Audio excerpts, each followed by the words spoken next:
Anderson Elementary School proudly presents the tale of Despereaux.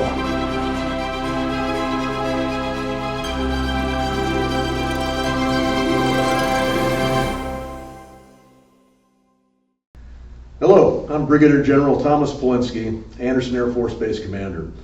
I'm going to read Chapter 1 of The Tale of Despereaux. This story begins within the walls of a castle, with the birth of a mouse, a small mouse, the last mouse born to his parents and the only one of his litter to be born alive. "Where are my babies?" said the exhausted mother when the ordeal was through. "Show me my babies." The father mouse held the one small mouse up high.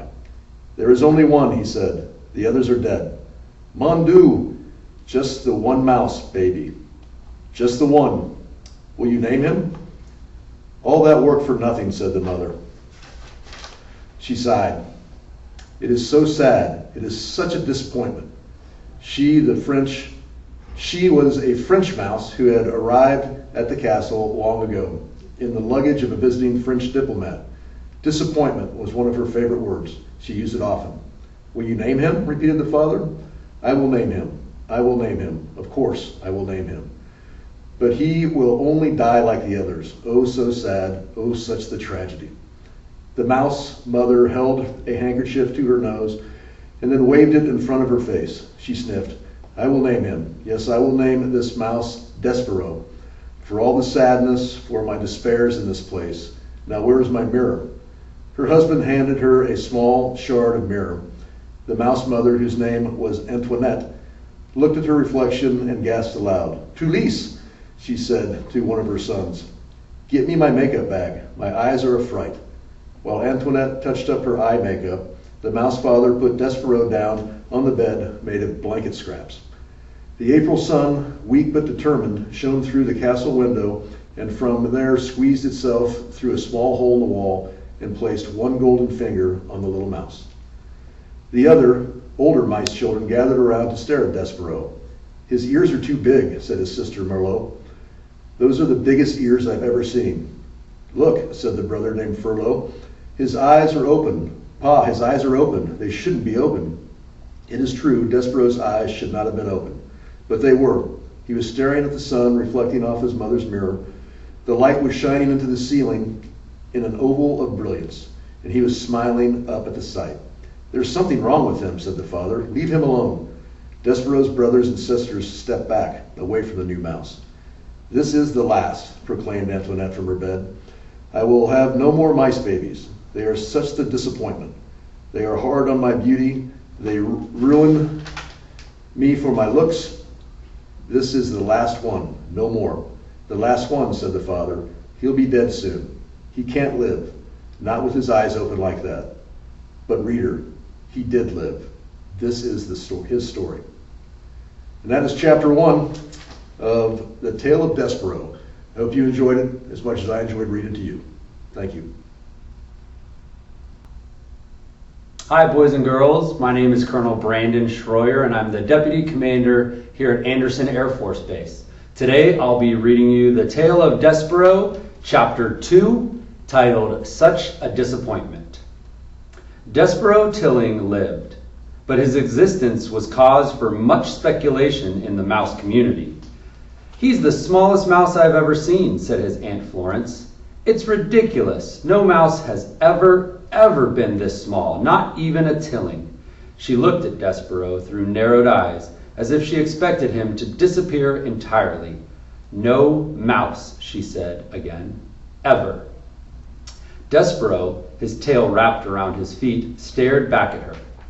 "Those are some big ears he's got too," observed his Uncle Alfred. "They look more like donkey ears if you ask me."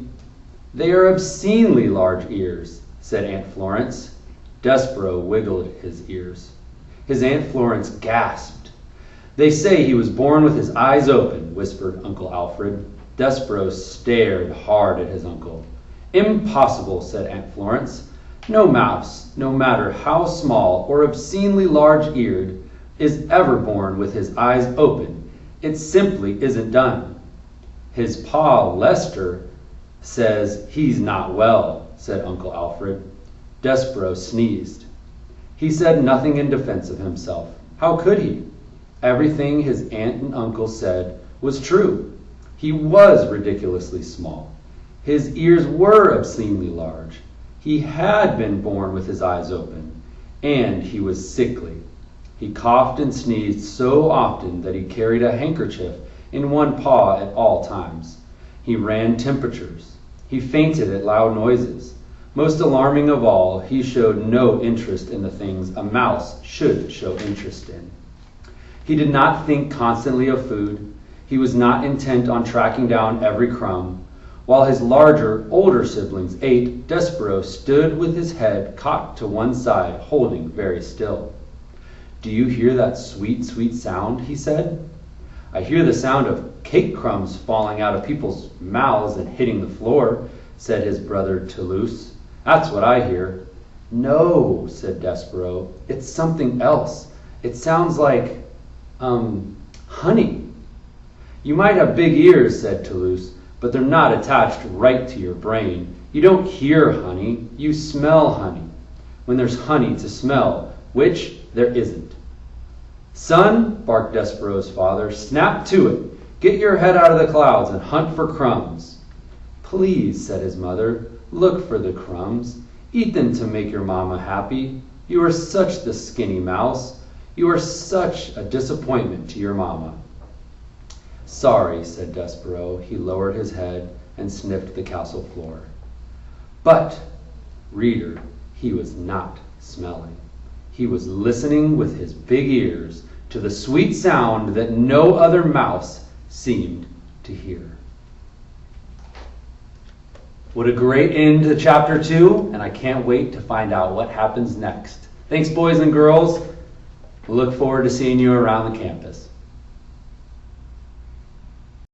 Half a day, kids. My name is Tim Hodgen, and I'm the Command Chief Master Sergeant here at the 36th Wing on Anderson Air Force Base. Today I'm going to be reading Chapter 3, Once Upon a Time. Despereaux's siblings tried to educate him in the ways of being a mouse. His brother Furlough took him on a tour of the castle to demonstrate the art of scurrying. "Move side to side," instructed Furlough, scrabbling across the waxed castle floor. "Look over your shoulder all the time. First to the right, then to the left. Don't stop for anything." But Despereaux wasn't listening to Furlough. He was staring at the light pouring in through the stained glass windows of the castle. He stood on his hind legs and held his handkerchief over his heart and stared up, up, up into the brilliant light. "Furlough," he said, "what is this thing? What are all these colors? Are we in heaven?" "Cripes," shouted Furlough from a far corner. "Don't stand there in the middle of the floor talking about heaven. Move, you're a mouse, not a man. You've got to scurry." "What?" said Despereaux, still staring at the light. But Furlough was gone.